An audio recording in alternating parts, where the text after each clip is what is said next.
नमस्ते दोस्तों, आज मैं आपको भारत के एक ऐसे महान संत की कहानी सुनाने जा रहा हूं जिन्होंने केवल 32 साल की छोटी सी उम्र में वह कर दिखाया जो हजारों सालों में भी कोई नहीं कर पाया।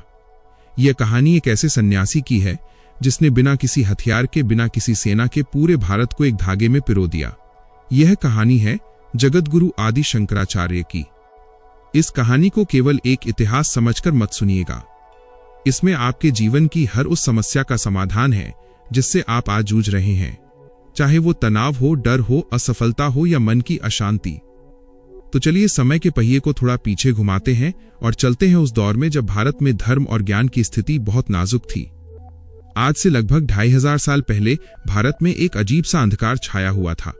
लोग वेदों के असली ज्ञान को भूल चुके थे। धर्म के नाम पर केवल दिखावा और पाखंड रह गया था। समाज टुकड़ों में बटा हुआ था।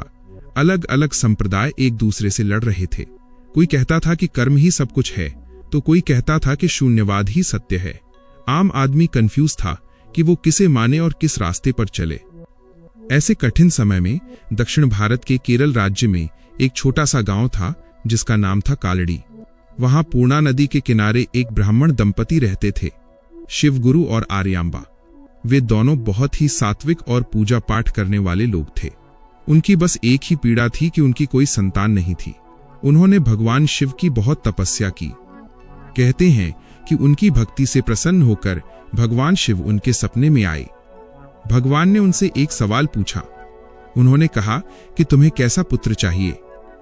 एक ऐसा पुत्र जो बहुत लंबी उम्र जिए लेकिन मंदबुद्धि हो, या फिर एक ऐसा पुत्र जो महाज्ञानी हो, दुनिया को रास्ता दिखाए लेकिन उसकी उम्र बहुत कम हो। शिवगुरु और आर्यांबा तो ज्ञानी थे। उन्होंने लंबी उम्र के बजाय ज्ञान को चुना। उन्होंने कहा कि प्रभु, हमें वो पुत्र दीजिए जो दुनिया का कल्याण करे, चाहे उसकी उम्र कम ही क्यों ना हो।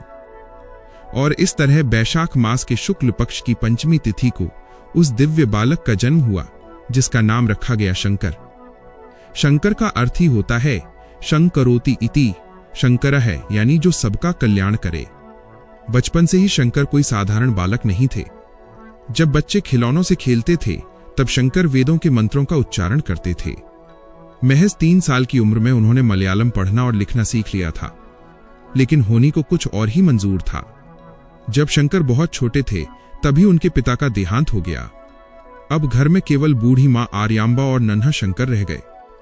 मां को चिंता थी कि बेटे का क्या होगा, लेकिन बेटा तो जगतगुरु बनने के लिए आया था।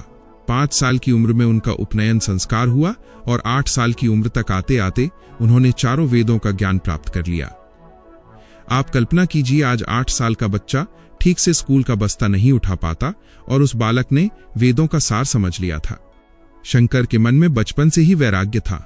उन्हें पता था कि ये दुनिया नाशवान है और उन्हें संन्यास लेकर सत्य की खोज करनी है, लेकिन मां नहीं मान रही थी।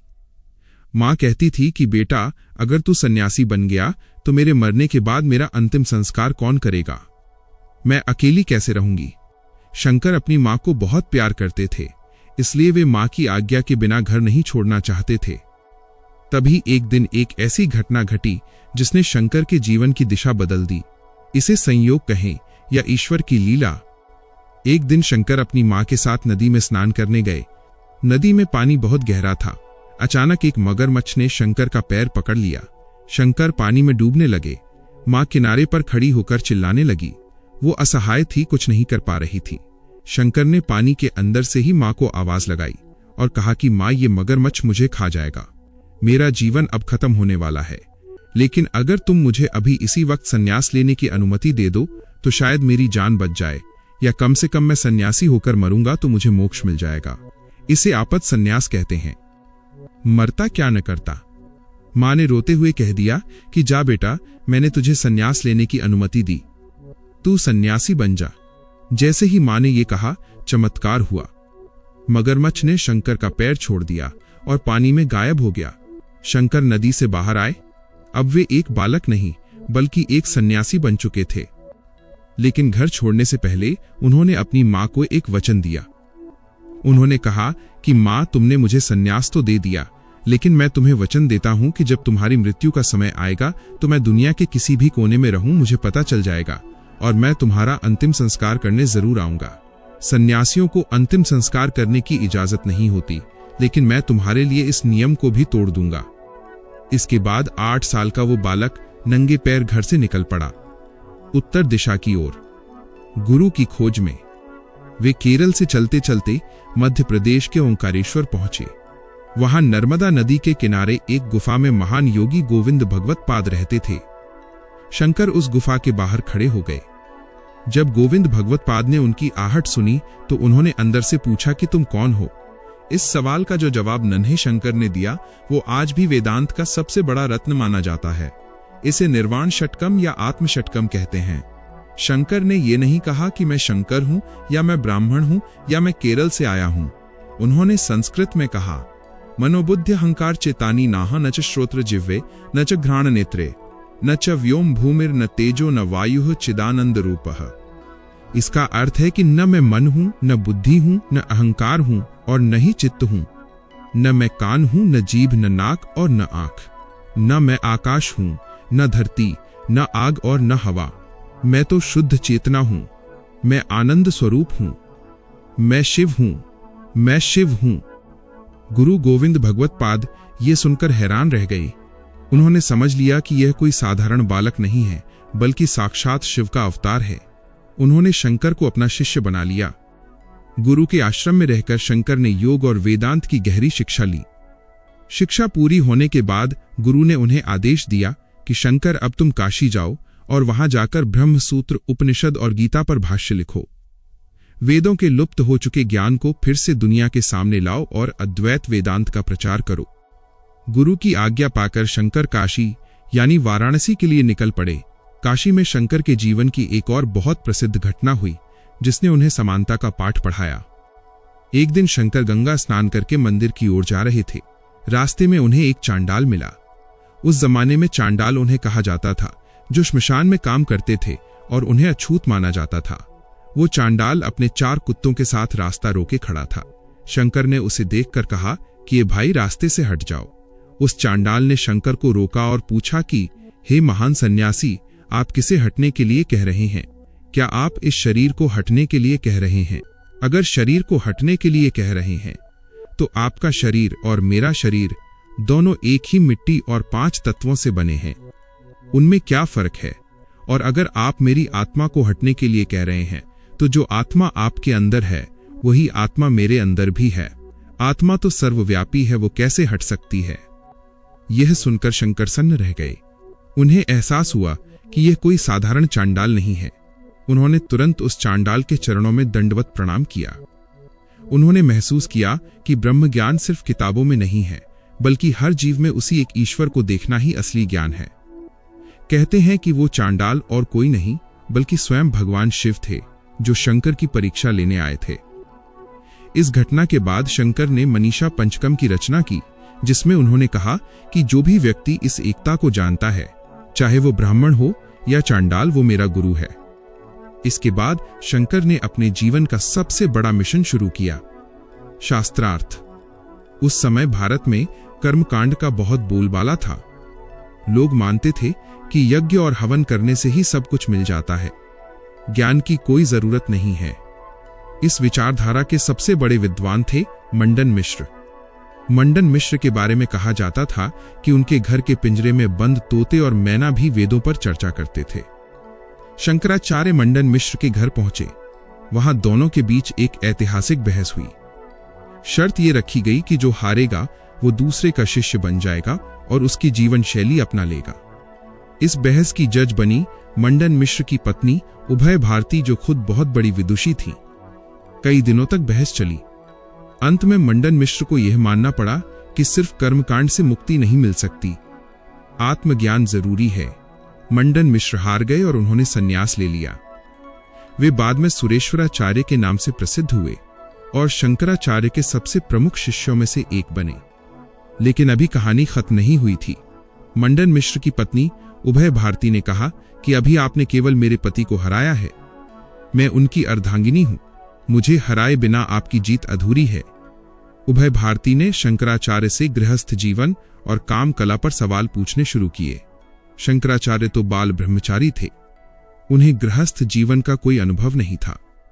वे चुप हो गए। उन्होंने उभय भारती से 1 महीने का समय मांगा। कहते हैं कि शंकराचार्य ने अपनी योग शक्ति से अपना शरीर छोड़कर एक मृत राजा के शरीर में प्रवेश किया ताकि वे गृहस्थ जीवन के अनुभव को समझ सकें। 1 महीने बाद वे वापस आए और उभय भारती के सभी सवालों का जवाब दिया। ये घटना हमें ये सिखाती है कि पूर्ण ज्ञान के लिए हर पक्ष को समझना जरूरी है, चाहे वो त्याग हो या भोग। इसके बाद शंकराचार्य ने पूरे भारत की यात्रा की। इसे दिग्विजय यात्रा कहा जाता है। उन्होंने कन्याकुमारी से लेकर कश्मीर तक और गुजरात से लेकर जगन्नाथपुरी तक पैदल यात्रा की। आप सोचिए, बिना ट्रेन, बिना बस और बिना अच्छी सड़कों के उन्होंने 3 बार पूरे भारत का चक्कर लगाया। उन्होंने देश के चारों कोनों में 4 मठों की स्थापना की ताकि धर्म और वेदों की रक्षा हो सके। उत्तर में बद्रिकाश्रम में ज्योतिर्मठ, दक्षिण में श्रृंगेरी मठ, पूर्व में जगन्नाथपुरी में गोवर्धन मठ, पश्चिम में द्वारका में शारदा मठ। ये 4 मठ आज भी भारत की आध्यात्मिक एकता के स्तंभ हैं। उन्होंने दशनामी संप्रदाय बनाया जिससे आज के सारे नागा साधु और सन्यासी जुड़े हुए हैं। अब बात करते हैं उस समय की जब उन्हें अपनी मां को दिए वचन को निभाना था। अचानक उन्हें अंतर्ज्ञान हुआ कि उनकी मां का अंतिम समय आ गया है। वे सब कुछ छोड़कर तुरंत अपने गांव कालड़ी पहुंचे। मां ने अपने बेटे को देखा तो उनकी आंखों में आंसू आ गए। उन्होंने सुकून से अपने प्राण त्यागे, लेकिन गांव के लोगों ने शंकराचार्य का विरोध किया। उन्होंने कहा कि तुम सन्यासी हो, तुम अग्नि नहीं दे सकते। किसी ने उनकी मदद नहीं की। तब शंकराचार्य ने अकेले ही घर के सामने अपनी मां की चिता तैयार की और अपने तपोबल से अग्नि प्रज्वलित करके उनका अंतिम संस्कार किया। उन्होंने दुनिया को दिखाया कि धर्म नियमों से बड़ा होता है प्रेम और कर्तव्य। अपने जीवन के आखिरी दिनों में शंकराचार्य केदारनाथ गए। मात्र 32 साल की उम्र में उन्होंने अपना शरीर त्याग दिया। इतनी छोटी सी उम्र में उन्होंने जो ग्रंथ लिखे, जो ज्ञान दिया, वो आज भी दुनिया भर के विद्वानों के लिए आश्चर्य का विषय है। तो ये थी उनकी अद्भुत जीवन गाथा। अब हम बात करते हैं कि उन्होंने हमें क्या सिखाया और उनके ज्ञान को हम आज के जमाने में अपनी समस्याओं को सुलझाने के लिए कैसे इस्तेमाल कर सकते हैं। इसे हम शंकराचार्य के उपाय कह सकते हैं। शंकराचार्य का दर्शन अद्वैत वेदांत कहलाता है। अद्वैत का मतलब है 2 नहीं, यानी ईश्वर और हम अलग अलग नहीं हैं। पूरी दुनिया में एक ही ऊर्जा, एक ही चेतना बह रही है। जीवन बदलने वाले उपाय और सीख। पहला उपाय, भज गोविंदम, मोह को त्यागना। शंकराचार्य एक बार काशी में घूम रहे थे। उन्होंने देखा कि एक बूढ़ा आदमी व्याकरण के नियम रट रहा है ताकि वो विद्वान बन सके और पैसे कमा सके। मौत उसके सिर पर खड़ी थी, लेकिन उसे पैसों और शब्दों की पड़ी थी। शंकराचार्य को उस पर दया आ गई। उन्होंने वहीं पर भज गोविंदम स्तोत्र की रचना की। उन्होंने कहा, भज गोविंदम गोविंदम भज मूढ़मते, संप्राप्ते सन्निहिते काले नहीं रक्षति डुक्रन करने। इसका मतलब है कि अरे मूर्ख बुद्धि, गोविंद का नाम ले, परमात्मा को जान। जब मौत सामने आएगी तो ये व्याकरण के नियम और ये धन दौलत तुझे नहीं बचा पाएंगे। उपाय, आज हम भी उसी बूढ़े आदमी की तरह हैं। हम दिन रात पैसा, करियर और नाम के पीछे भाग रहे हैं। हम भूल जाते हैं कि जीवन का अंत निश्चित है। शंकराचार्य का उपाय यह है कि अपने दिन का कुछ समय शांति के लिए निकालें। ये सोचें कि जो कुछ भी मैं इकट्ठा कर रहा हूं वो यहीं रह जाएगा। इससे आपका तनाव यानी स्ट्रेस तुरंत कम हो जाएगा। जब आप जानते हैं कि ये सब एक खेल है तो हारने का डर खत्म हो जाता है। दूसरा उपाय, जगन मिथ्या, चिंता से मुक्ति। शंकराचार्य का सबसे प्रसिद्ध वाक्य है, ब्रह्म सत्यम जगन मिथ्या जीवो ब्रह्मैव नापरः, यानी केवल ब्रह्म, ईश्वर चेतना ही सत्य है। ये जगत मिथ्या है और जीव यानी हम ब्रह्म से अलग नहीं हैं। मिथ्या का मतलब ये नहीं है कि दुनिया है ही नहीं। इसका मतलब है कि ये दुनिया बदलती रहती है। जैसे सपने में हमें सब कुछ सच लगता है, शेर आ जाए तो डर लगता है, लेकिन आंख खुलते ही पता चलता है कि वो तो सपना था। वैसे ही ये दुनिया भी एक लंबा सपना है। उपाय, जब भी आपके जीवन में बहुत बड़ी मुसीबत आए, कोई आपको धोखा दे दे या बहुत बड़ा नुकसान हो जाए, तो शंकराचार्य के इस सूत्र को याद करें। खुद से कहें कि ये भी एक सपना है, ये भी बीत जाएगा, ये परमानेंट नहीं है। जैसे ही आप इसे एक नाटक या सपने की तरह देखते हैं, आपका मन शांत हो जाता है, आप डिप्रेशन से बच जाते हैं। तीसरा उपाय, रज्जु सर्प न्याय, डर का इलाज। शंकराचार्य एक बहुत प्यारा उदाहरण देते थे, रस्सी और सांप का। मान लीजिए अंधेरे में रास्ते पर एक रस्सी पड़ी है। आप उसे देखते हैं और डर जाते हैं कि सांप है। आपका दिल जोर से धड़कने लगता है, आप पसीना पसीना हो जाते हैं। लेकिन तभी कोई टॉर्च जला देता है और आपको दिखता है कि अरे ये तो रस्सी है, सांप कभी था ही नहीं, वो केवल आपके भ्रम में था। लेकिन डर असली था। वैसे ही हमारे जीवन के सारे डर हमारे अज्ञान के कारण हैं। हमें लगता है कि हम ये छोटा सा शरीर हैं जो मर जाएगा, इसलिए हमें मौत से डर लगता है, बीमारी से डर लगता है। उपाय: ज्ञान की टॉर्च जलाएं। जानिए कि आप शरीर नहीं, आत्मा हैं। आत्मा को न आग जला सकती है, न पानी डुबो सकता है। जब आप अपनी असली पहचान जान लेते हैं तो दुनिया का कोई भी डर आपको छू नहीं सकता। चौथा उपाय: नित्यानित्य वस्तु विवेक, सही चुनाव करना। शंकराचार्य कहते हैं कि इंसान को विवेक यानी समझ होनी चाहिए। उसे पता होना चाहिए कि क्या नित्य है, हमेशा रहने वाला, और क्या अनित्य है, मिट जाने वाला। हम अक्सर अपना पूरा जीवन उन चीजों में लगा देते हैं जो अनित्य हैं, जैसे नया फोन, नई गाड़ी, दूसरों की राय। उपाय: रोज रात को सोने से पहले सोचें कि आज मैंने जो काम किए उनमें से कौन से काम मेरे साथ हमेशा रहेंगे और कौन से काम बेकार थे। अपनी ऊर्जा उन चीजों में लगाएं जो आपको आत्मिक खुशी देना कि सिर्फ थोड़ी देर का मजा। पांचवा उपाय: सत्संग, संगत का असर। शंकराचार्य ने सत्संगत्वे निस्संगत्वम श्लोक में बताया है कि सत्संग यानी अच्छे लोगों की संगत ही मुक्ति की पहली सीढ़ी है। अच्छी संगत से मन का जुड़ाव संसार से कम होता है। जब संसार से जुड़ाव कम होता है तो मन शांत होता है, और शांत मन में ही सत्य का दर्शन होता है। उपाय: अपने आसपास के लोगों को ध्यान से चुनें। क्या वे आपको डराते हैं और नेगेटिव बातें करते हैं, या वे आपको प्रेरित करते हैं और शांति देते हैं? नेगेटिव लोगों से दूर रहना ही आज के जमाने का सबसे बड़ा उपाय है। छठा उपाय: प्रश्न पूछना, मैं कौन हूं। शंकराचार्य हमें सिखाते हैं कि बिना सोचे समझे भेड़चाल न चलें। खुद से सवाल पूछें, कस्त्वम कोल्हम कुत आयातः, मैं कौन हूं, ये दुनिया क्या है, मैं कहां से आया हूं। उपाय: दिन में 5 मिनट शांत बैठकर आंखें बंद करें और अपने विचारों को देखें। विचारों को रोकने की कोशिश न करें, बस उन्हें देखें जैसे सड़क पर गाड़ियां आती जाती हैं। धीरे धीरे आपको महसूस होगा कि आप विचार नहीं हैं, आप विचारों को देखने वाले हैं। यही साक्षी भाव है, यही ध्यान है। 7वां उपाय: समत्वम, सब में एक ही ईश्वर देखना, जैसा उन्होंने चांडाल के साथ किया। हर इंसान के अंदर उसी ईश्वर को देखना। उपाय: अगर आपको किसी पर बहुत गुस्सा आ रहा है तो एक पल के लिए रुकें और सोचें कि इसके अंदर भी वही परमात्मा है जो मेरे अंदर है, बस इसका रोल अलग है। इससे आपका गुस्सा करुणा में बदल जाएगा, आपके रिश्ते सुधर जाएंगे। तो दोस्तों, आदि शंकराचार्य का जीवन हमें ये बताता है कि जीवन लंबा होना जरूरी नहीं है, जीवन बड़ा होना जरूरी है। उन्होंने हमें एक ऐसी दृष्टि दी जिससे हम इस दुनिया में रहते हुए भी इसके दुखों से ऊपर उठ सकते हैं। वे कहते थे कि आनंद किसी दुकान पर नहीं मिलता, आनंद आपके भीतर है। आप आनंद के सागर में ही बैठे हैं, फिर भी प्यासे हैं।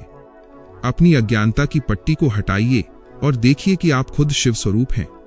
शिवोलहम शिवोलहम। अगर आप आज से ही इन छोटी छोटी बातों को अपने जीवन में उतारना शुरू कर दें, थोड़ा वक्त खुद के लिए निकालें, चीजों को बहुत ज्यादा गंभीरता से लेना छोड़ दें, दूसरों में भी खुद को देखें और याद रखें कि ये दुनिया एक सराय है जहां हम कुछ दिन के लिए आए हैं, तो यकीन मानिए आपका जीवन बदल जाएगा। शांति बाहर नहीं, आपके अंदर ही आपका इंतजार कर रही है। यही आदि शंकराचार्य का सच्चा प्रसाद है। उम्मीद है आपको ये कहानी और ये बातें पसंद आई होंगी। इसे सिर्फ सुनिए मत, इसे जीकर देखिए। धन्यवाद।